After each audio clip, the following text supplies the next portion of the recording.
नग्न रहना कोई बच्चों का खेल नहीं है।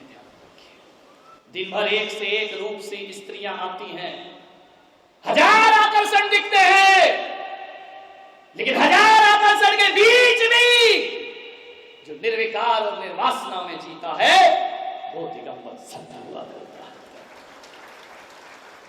मानिए, सोचना। एक आदमी ने, पत्रकार ने पूछा कि महाराज आप नग्न रहते हैं और स्त्रियां आपके पास आती हैं आपके कक्ष में, आपको कैसा लगता है? अरे मैंने कहा मुझे कैसा लगेगा? बोले नहीं आप बताइए, मैं जनरल प्रश्न पूछ रहा हूं। मैंने कहा मुझसे पूछ रहे कैसा लगता है? मैंने कहा मुझसे मत पूछो, घर जाओ और अपने 2 साल के निर्विकार नंगे बच्चे से पूछना कि उसकी माँ बहन कमरे में आती है तो उसे कैसा लगता है। मैंने कहा जब तुम बहुत छोटे थे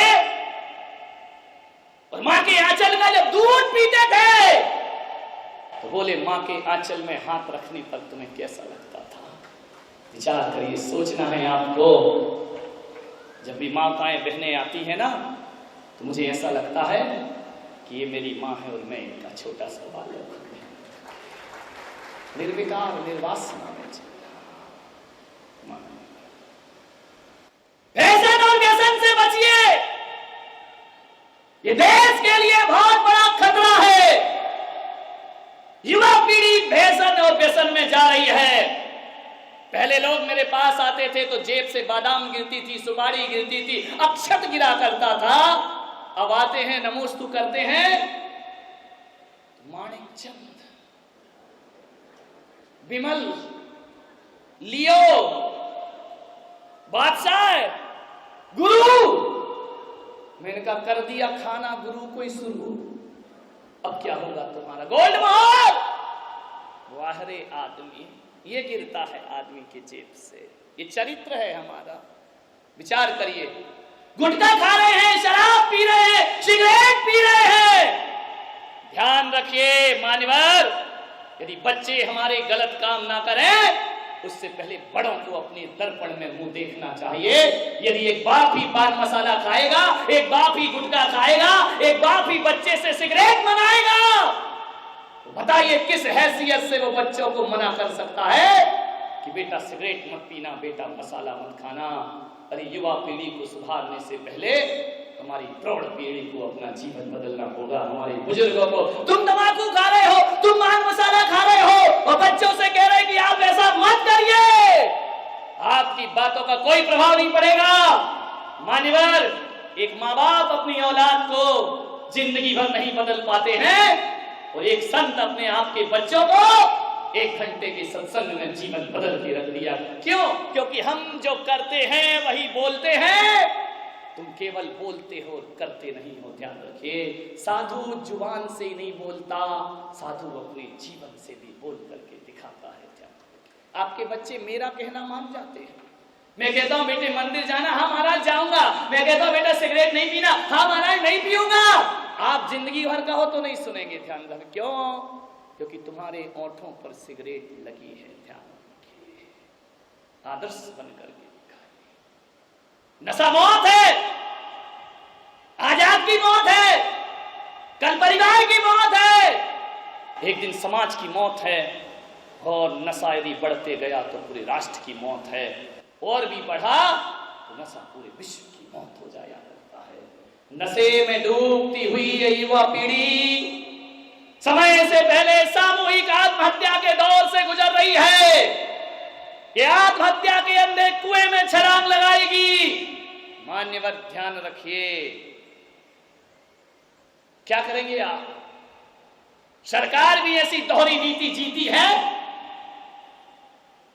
कि एक तरफ तो सरकार ने कानून बना रखा है कि शराब पीकर कोई सड़कों में बहकेगा तो उसे पुलिस वाले उठाकर थाने में बंद कर देंगे। ध्यान रखिए, एक कानून ये है हमारे देश में।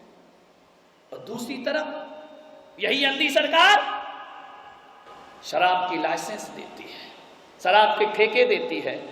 अब जाकर के पूछो दिल्ली दरबार से कि यदि शराब के धड़ल्ले से आप ठेके देंगे, लाइसेंस देंगे, तो तो पीने वाले खरीद के शराब पिएंगे नहीं तो क्या नाली में डालेंगे? इतना बुद्धू तो हमारा भारत देश नहीं है, ध्यान रखिए। विचार करिए आप, सरकार की ये दोहरी नीति है। चोर से कहती है चोरी करो, तो साहूकार से कहती है जागते रहो, ध्यान रखिए। बदलना पड़ेंगी ये नीतियां। मैं ये नहीं मानता हूं कि सरकार बदलेगी, कुछ नहीं कर लेगी सरकार। क्या करेगी? वो भी मजबूर है। पीने वालों की जमात लगी, सरकार करे तो क्या करे? क्या बाबूलाल जी गौर जब मध्य प्रदेश के मुख्यमंत्री थे, उस समय मैं भोपाल में था, उन्होंने अतिक्रमण तोड़वा दिए। जो भी अपनी सीमा से बाहर मकान आया बुलडोजर चलवा दिया, और उनको कहा जाता था बुलडोजर मंत्री। जहां भी हो बुलडोजर चलवा देते थे। मैं उनसे कहा था एक दिन कि मकानों के अतिक्रमण को तो तुड़वा देते हो, बोतलों के अतिक्रमण को भी तुड़वाइए, देश का भला हो जाएगा, देश का कायाकल्प हो जाएगा। एक तरफ तो रहने वाले का मकान तोड़ डालते हो, और हर चौराहे, हर गलियारे, हर नुक्कड़ पर शराब की दुकान भी खुलवाते हो, ध्यान रखिए। आज से मैं ये नहीं कह रहा हूं कि अतिक्रमण नहीं तोड़ना, बिल्कुल तोड़ना चाहिए। राजाज्ञा के विरुद्ध कोई भी काम हमें नहीं करना चाहिए। जिस राष्ट्र में रहते हैं, जिस देश में रहते हैं, राजा के अनुशासन में रहना हमारा फर्ज और दायित्व बना करता है, ध्यान रखिए। सीमाओं का उल्लंघन करोगे टूटेंगे। लेकिन मैं आपसे कहता हूं, कोई मंत्री अतिक्रमण तोड़वाता है तो तुम सब मिलके भी तो कोई मैखाने तोड़वा सकते हो, शराब की दुकानें बंद करा सकते हो। अरे जब शराब बिकेगी नहीं तो पिएगा कौन? और यदि सारे लोग शराब पीना ही छोड़ देंगे तो फिर बेचेगा कौन? ध्यान, गलती दोनों तरफ से है। सरकार की भी गलती है और नागरिक की भी बहुत बड़ी गलती है। ध्यान, क्या हो गया मेरे देश को? जिस देश में गंगा बहती है, हम उस देश के वासी हैं। गंगा इस देश की लाइफ लाइन है मेरे भाई। मेरे देश की पवित्र गंगा, ऐसा देश है हमारा कि जहां मैदानों में गंगा बहा करती है और मंदिरों में गंधोदक रखा करते हैं, जिसे हम माथे में लगाकर जीवन को धन्य किया करते हैं। मानवर, जिस देश में गंगा बह रही हो वहां शराब की नदियां बहें, शर्म की बात हुआ करती है। गिलासों में जो उबरे वो न डूबे उबे जिंदगानी में, और हजारों बह गए इन बोतलों के बंद पानी में। मान्यवर, एक शराबी शराब पी रहा था, मुझे मिल गया।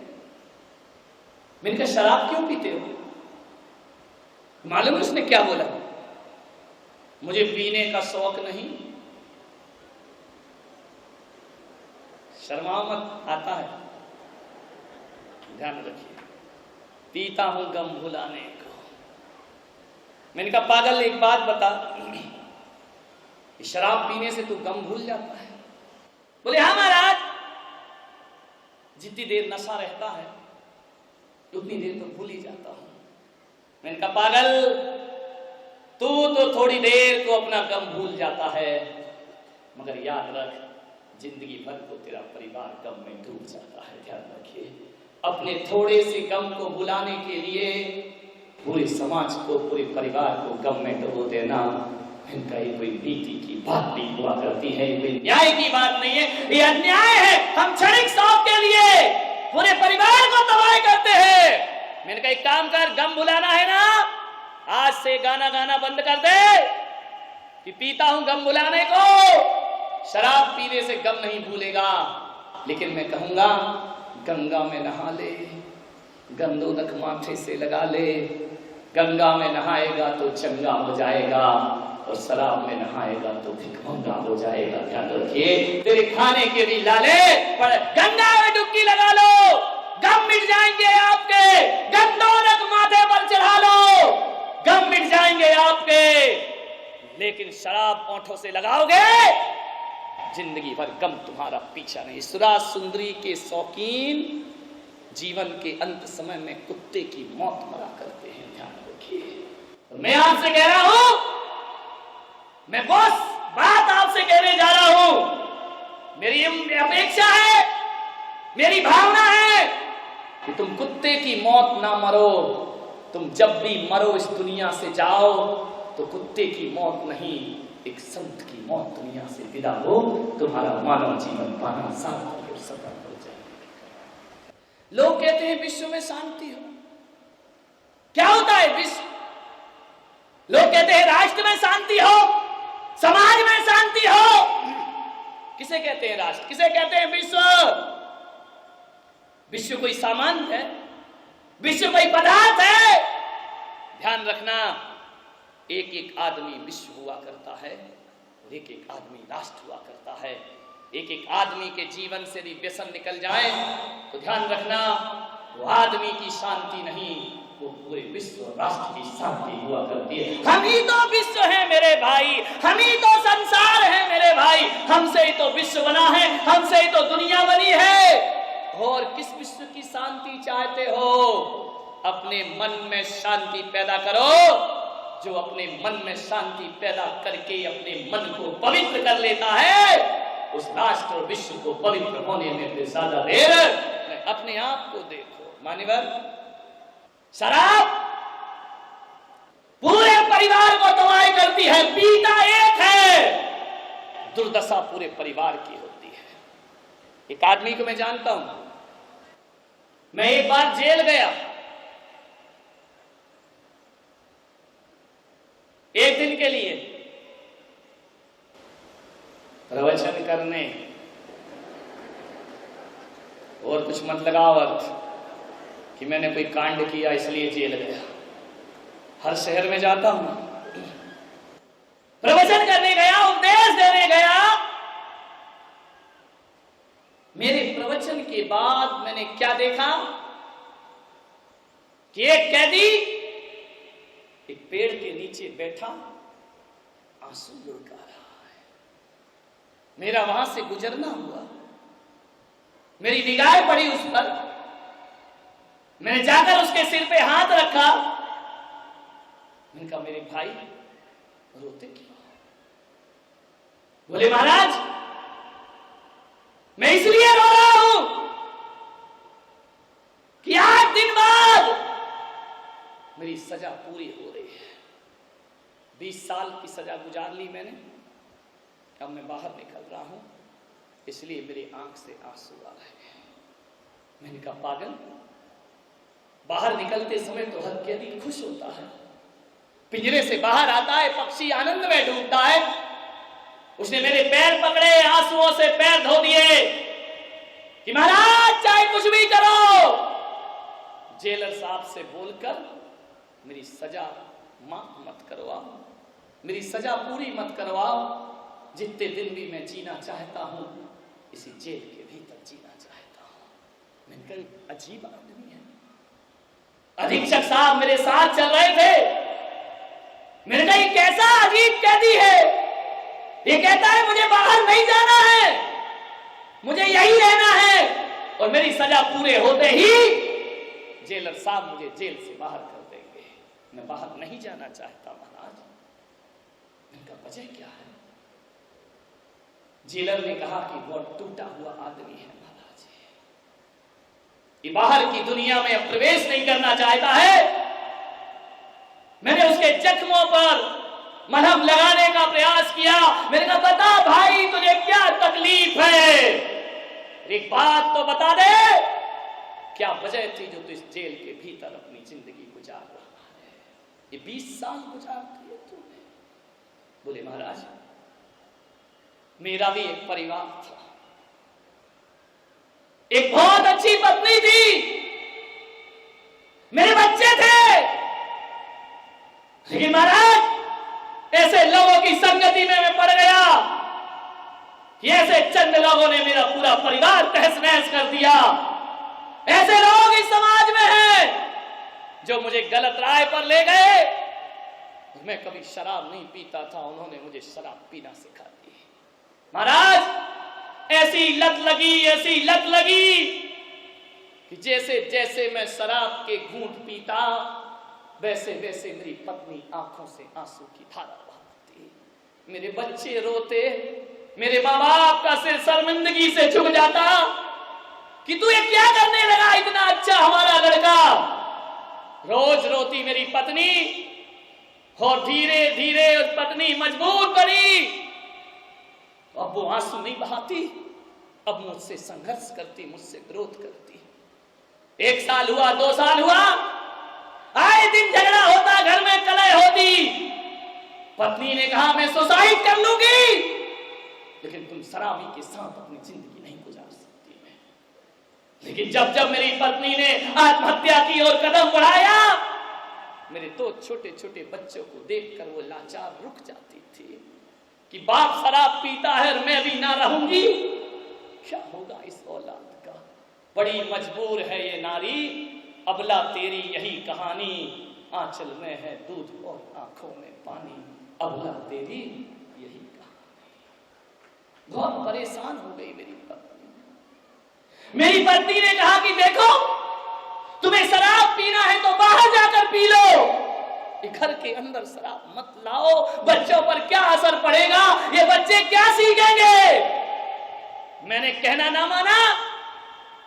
पत्नी ने कहा मैं चली इस घर से, तो मैंने गुस्से में उसे धक्के मार के घर से निकाल दिया कि जा, आज के बाद तुझे इस घर में आने की कोई जरूरत नहीं है। वह कपड़े रखकर चली गई पीहर में। मैंने अपने यार दोस्तों को फोन लगाया, यह पत्नी गई, आओ महफिल जमेगी, पैमाना छलकेंगे जाम पर जाम। घर में मैं शराब पीने लगा। महाराज, मैं अपने दोस्तों के साथ कमरा बंद करके शराब पी रहा था। बाहर से दरवाजा खटखटाने की आवाज आई। मैंने कहा कौन है? जवाब नहीं मिला, दरवाजे खटखटाती रही। दरवाजा खोला तो पत्नी खड़ी थी। मैंने कहा तू तो चली गई थी ना? बोले मैं गई नहीं थी, मैं यही देख रही थी कि मेरे जाने के बाद तुम घर की क्या दशा करते हो।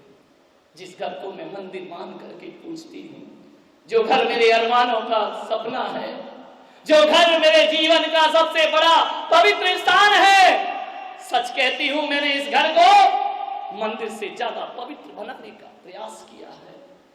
मैंने महाराज के प्रवचन सुने थे, उन्होंने कहा था कि मंदिर को ही पवित्र मत रखो, अपने घर को भी पवित्र रखिए। उसी दिन से मैंने इस घर को पवित्र बनाया है।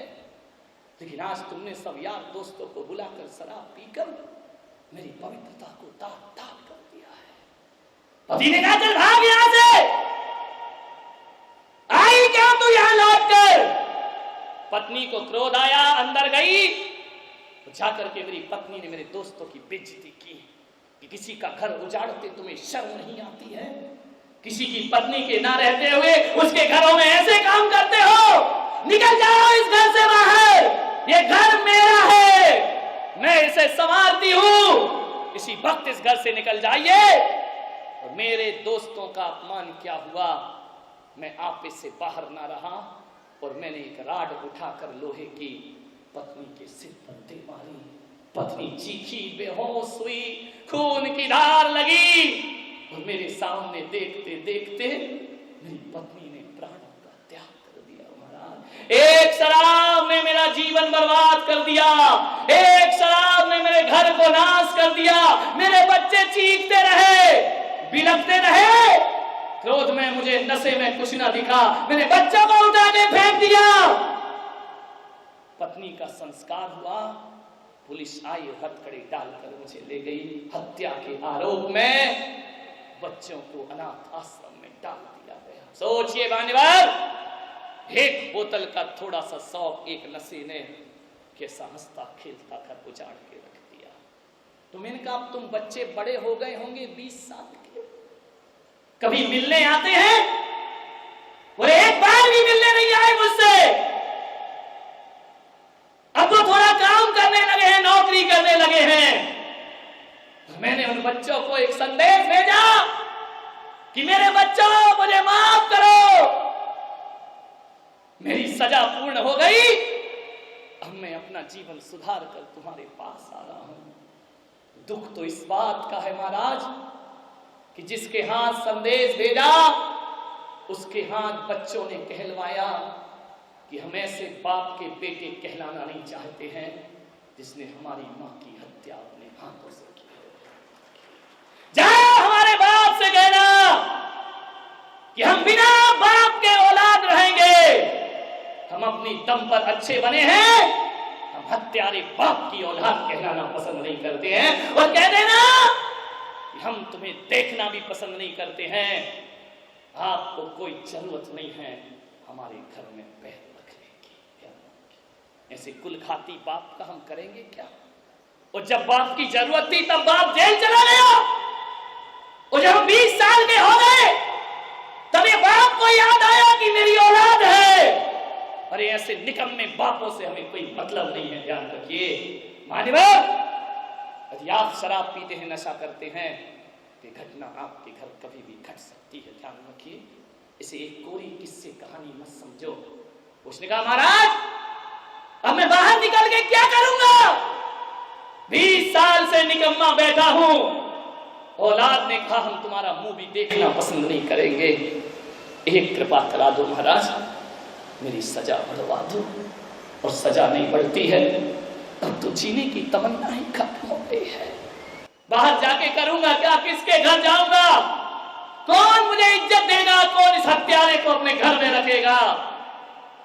मुझे फांसी की सजा दिलवा दो महाराज, मैं जीना नहीं चाहता। मान्यवर, एक नशा जीवन को किस तरह से बर्बाद करता है। अरे हम तो साधारण लोग हैं, यदि व्यसन की लत पांडवों को भी लग जाती है तो द्रौपदी भी दांव पर हाथ दी जाती है, ध्यान रखना। मान्यवर, इतना बुरा होता है नशा व्यसन कि कोई द्वारिका में यदि यादव लोग शराब पी लेते हैं तो दीपायन मुनि के द्वारा पूरी द्वारिका भस्म कर दी जाती है, ध्यान रखिए। मान्यवर, नशे से बचने का प्रयास करो। कि समुद्र मंथन में जिन जिन ने अमृत पिया वो देव कहलाते हैं, और जो जहर पीता है वो महादेव कहलाया करते हैं। सारी दुनिया उन्हें महादेव करके पूजा करती है। महादेव किसे कहा है? शिव जी के अलावा जहां तक मैं सोचता हूं कोई भी महादेव नहीं है इस दुनिया में। दुनिया के लिए जो जहर पी जाता है। मान्यवर,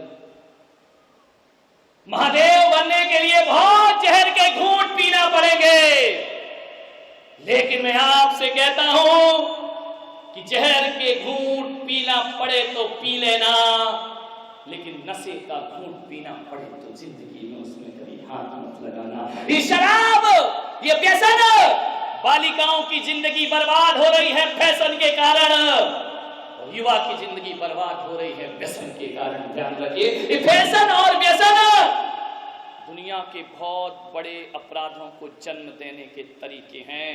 खुलेआम लड़कियों के साथ बलात्कार होता है तो मुझे माफ करना, इसमें लड़कियों की भी कुछ गलती हुआ करती है। वह भी अपने शरीर को आधा मीटर कपड़े से पूरा शरीर ढक लिया करती हैं। आप विचार करिए, मर्यादाएं नहीं रह गई हैं, ऐसे वस्त्र पहनती हैं। विचार करिए आप, पहले वस्त्र पहने जाते थे तन को ढकने के लिए, अब वस्त्र पहने जाते हैं तन को दिखाने के लिए, ध्यान रखिए। मान्यवर, यह आमंत्रण है अपराधों को, ध्यान रखना। मर्यादा की वस्त्र नारी जाती है। जैन समाज में दिगंबर समाज ऐसा है जिसमें साधु नग्न रहते हैं, लेकिन उनके यहां इतनी आज भी मर्यादा है कि वहां नारी को जब संन्यास दिया जाता है तो 16 हाथ की साड़ी जिसमें चेहरे के अलावा और कुछ दिखाई नहीं दिया जाता है, एक नारी के संन्यास की व्यवस्था की गई है। मान्यवर, जब मैं इंदौर में था, मध्य प्रदेश के राज्यपाल श्री बलराम जी जाखड़ मेरी सभा में पधारे। बलराम जी जाखड़ से कहा गया कि ये नग्न दिगंबर संत हैं। उन्होंने मेरे चरणों में अपना शीश रखा और एक बात उन्होंने बोली कि मैं भरी सभा में कह सकता हूं कि संत नंगा नहीं है, नंगे तो हम लोग। ध्यान रखिए। बोले ये वस्त्र उतार कर भी वस्त्र पहने हैं और हम वस्त्र पहन कर भी निर्वस्त्रों का जीवन जिया करते हैं, क्योंकि इनके पास मर्यादाएं हैं। इन्होंने आचरण के वस्त्र पहन रखे हैं, और जिसके पास आचरण होता है, जो अपनी इंद्रियों और वासनाओं को जीत लेता है, उसे फिर कपड़े डालने की कोई जरूरत नहीं पड़ा करती है। ध्यान रखिए।